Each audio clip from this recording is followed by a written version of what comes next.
नमस्कार, स्वागत है आपका अपने यूट्यूब चैनल बी एजुकेटर में। बात करेंगे 69,000 शिक्षक भर्ती उत्तर कुंजी मामला। एक नया ऑर्डर, नियुक्ति भविष्य सुरक्षित, कितने कट ऑफ तक सुरक्षित, इन्हीं बिंदुओं पर बात करेंगे। वीडियो स्टार्ट करने से पहले अगर आपको लगता है कि चैनल के माध्यम से आपके राइट्स के लिए आपकी हक की आवाज़ को उठाया जाता है और शिक्षक भर्ती से संबंधित ऑथेंटिक अपडेट आप तक पहुंचाई जाती है, तो आपको चैनल से निसंकोच जुड़ना चाहिए। टाइम वेस्ट ना करते हुए हम बिंदुओं पर बात करेंगे।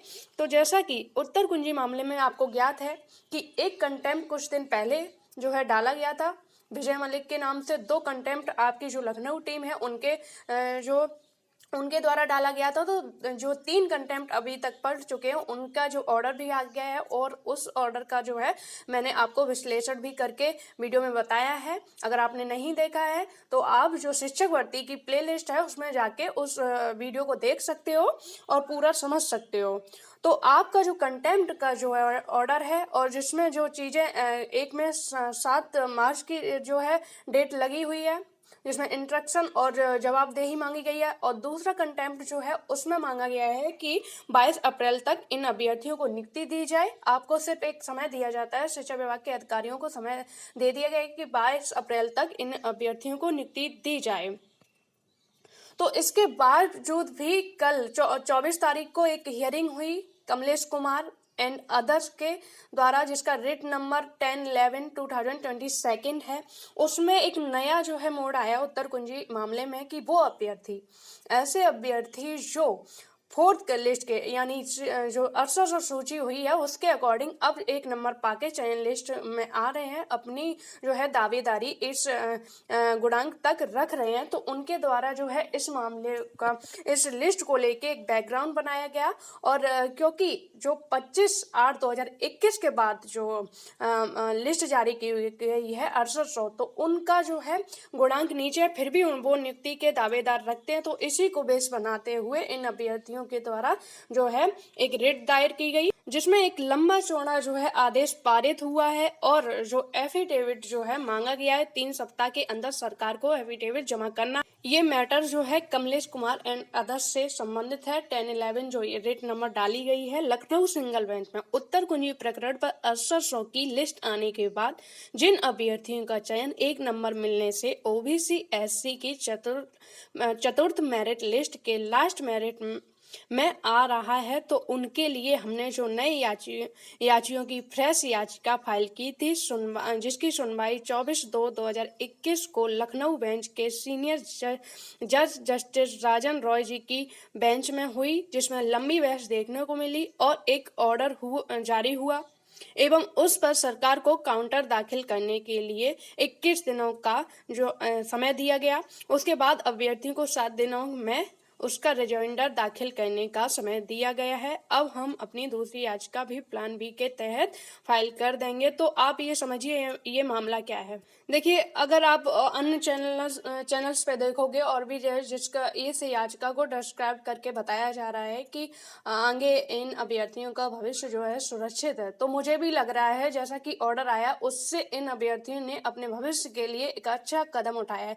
लेकिन इसके कुछ बिंदुओं को अगर समझेंगे, स्पष्ट करेंगे, तो चीज़ें थोड़ा क्रिटिकल समझ में आ रही हैं। क्योंकि पहला बिंदु जो मैटर है, आप समझ सकते हो कि ये जो रिट डाली गई है वो कोई कंटेम्प्ट नहीं है। कंटेम्प्ट नहीं किया गया है कि हमें जो है नियुक्ति दी जाए, वो एक रिट डाली गई है कि इनको सुना जाए। इन्होंने जो है दाखिल की है कि इस जो 25/8/2021 को ऑर्डर हुआ है, तो 1 नंबर पाके ये भी उसमें जो है चयन लिस्ट में आ रहे हैं, जो कट ऑफ है उसमें आ रहे हैं, तो ये भी नियुक्ति का अधिकार रखते हैं। तो ये जो अभ्यर्थी हैं हो सकता है ये पहले से क्वालिफाइड हो, 1 नंबर पाके इनका जो गुणांक है वो अब 1 नंबर पाके चतुर्थ लिस्ट के अकॉर्डिंग हो रहा हो, तो उस बेस पर ये जो है कोर्ट में गए हो। दूसरी चीज ये बनती है कि अगर 25 तक ये याची होते, 25 तक जो कमलेश कुमार एंड अदर्स में जुड़े हुए हैं, 25 तक अगर ये याची होते तो इनके द्वारा जो है कंटेम्प्ट फाइल किया जाता। जबकि यहाँ पर रिट फाइल की गई है और उसमें एफिडेविट मांगा गया है, कोई समय नहीं दिया गया है और उसमें ये नई चीज़ दी गई है कि इतने दिनों में इसको नियुक्ति दी जाए। 25/8/2021 का जो है जिक्र तो किया गया है वहाँ पर, लेकिन यहाँ पे ये चीज़ भी शो की गई है ऑर्डर में कि उस ऑर्डर को यहाँ पर समझना और जो है लिखना जो है ज़रूरी नहीं है।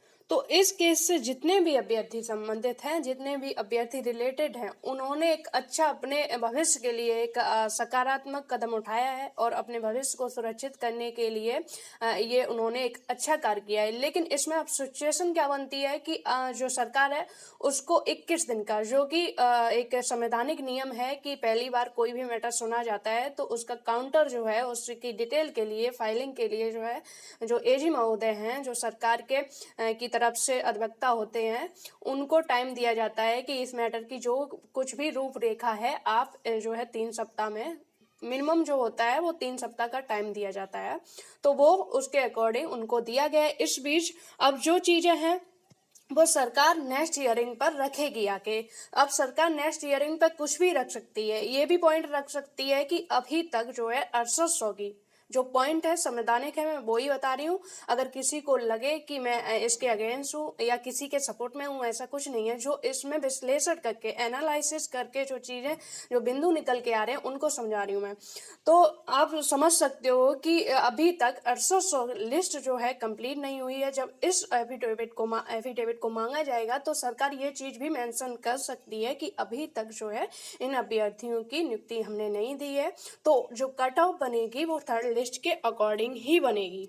जैसा कि जो है 6800 सूची को लेके चैलेंज किया गया, उस आधार पर अभी तक जो है आपकी जो मेरिट है वो थर्ड लिस्ट के अकॉर्डिंग ही मानी जाएगी। उसी में जो उसी से संबंधित जितने भी बिंदु होंगे उसको भी सरकार रखेगी। दूसरा पॉइंट ये बनता है कि 25 के 8 वाला जो मैटर है वो भी बहुत ज़्यादा उसके लिए भी इश्यू है। उसके लिए भी जो अभ्यर्थी हैं वो प्रयासरत हैं कि कैसे भी करके उन अभ्यर्थियों को जो 25/8/2021 के बाद वाले जो न्यायालय की शरण में गए हैं वो भी 1 नंबर का अधिकार रखते। अधिकार तो प्रत्येक अभ्यर्थी रखता है, प्रत्येक अभ्यर्थी रखता है जिसने ये क्वेश्चन जो है अटेम्प्ट किया है और पहले से इस क्वेश्चन पर उसको नंबर नहीं मिला है, तो हर जो अभ्यर्थी है वो जो है अधिकार रखता है कि उसको जो है नंबर मिलना चाहिए। लेकिन डबल बेंच ने जो कुछ पॉइंट दे दिए हैं, कुछ पॉइंट ऐसे डबल बेंच के ऑर्डर में दे दिए गए हैं जिसमें 25/8 की बाउंडेशन दी गई है और कुछ ऐसी कंडीशन भी रखी गई हैं कि 1 नंबर पाके आप चयन लिस्ट में आओगे, अंतिम चयन लिस्ट में, तभी आप नियुक्ति का अधिकार रखोगे। तो आप खुद सोच सकते हो कि अभी तक जो है सिर्फ थर्ड लिस्ट वालों को नियुक्ति दी गई है, थर्ड लिस्ट वालों को नियुक्ति दी गई है। आगे अगर इससे संबंधित जो है चीज़ें पूछी जाएंगी तो जाहिर सी बात है कि सरकार यही कहेगी कि अभी तक थर्ड लिस्ट में जो है अभी तक नियुक्ति दी गई है, तो उसी के अनुसार आपका चयन गुणांक देखा जाएगा। अगर भविष्य में अगर तब तक 6800 वालों को जो है नियुक्ति मिल जाती है, तब आप इसके असली हकदार होगे कि आप उसको चैलेंज कर सको कि इसके आधार पर 6800 सूची के आधार पर हमें भी नियुक्ति मिलनी चाहिए। दूसरी चीज कि आप इस चीज को लेके चैलेंज किया है तो आपने अपना भविष्य जो है सुरक्षित कर लिया है, क्योंकि आप रिजर्व कैटेगरी से हो तो जो है आपकी संभावनाएं जो है उस लिस्ट में ऐड होने की जो है अत्यधिक बन रही है। एक तो प्लस पॉइंट है कि आप न्यायालय की शरण में हो, दूसरा कि आपका चयन गुणांक भी उसमें आ रहा है, तो कहीं ना कहीं आपका भविष्य इसको लेके सुरक्षित हो गया। अभी नहीं, भले ही आपको फर्स्ट हियरिंग पे कुछ ना देखने में, फर्स्ट हियरिंग पे तो जैसे संवैधानिक नियम होता है वैसे एफिडेविट मांग लिया गया। हो सकता है कि क्योंकि जो आपका जो पूर्व अनुमान है उसके अकॉर्डिंग मैं बता रही हूँ कि आंसर की मैटर को सॉल्व होने के लिए कितना टाइम लगा और 1 नंबर मिल गया, उस पर भी अभी तक नियुक्ति नहीं मिली है। कंटेम्प्ट कर दिए गए और तभी भी नियुक्ति नहीं मिली है। तो अभी आपका जो ये फर्स्ट स्टेप है, उसके बाद आपका काउंटर लगना है, आपकी काफ़ी हियरिंग भी होगी और फिर उसके बाद जो है ऑर्डर भी आएगा। तो आप खुद समझ सकते हो, खुद से एनालिसिस कर सकते हो कि आपकी जो सिचुएशन है कितनी क्रिटिकल है और भविष्य ये है कि इसको लेके आपने एक स्ट्रांग पॉइंट उठाया है, तो भविष्य आपका जो है सुरक्षित हो गया है इस मैटर को लेके। अब बात करेंगे कितने कट ऑफ तक जो है सुरक्षित माना जाए। इस ऑर्डर पर जो आपका ऑर्डर आया है 10/11 का जो ऑर्डर आया है कमलेश कुमार की रेट नंबर में है, तो उसमें कितने तो उस जो याचिका को उसका बैकग्राउंड जो बनाया गया है उसको जो 6800 सूची है उसके आधार पर बनाया गया है। तो 6800 आधार जो सूची है उसमें ओबीसी और ओबीसी एससी जो रिजर्व कैटेगरी से के कैंडिडेट हैं उन्हीं का आया है, जैसा कि वो आरक्षण मामले से संबंधित है। तो ओबीसी की जो 6800 सूची है उसकी जो कट ऑफ गई है 65.53 समथिंग गई है।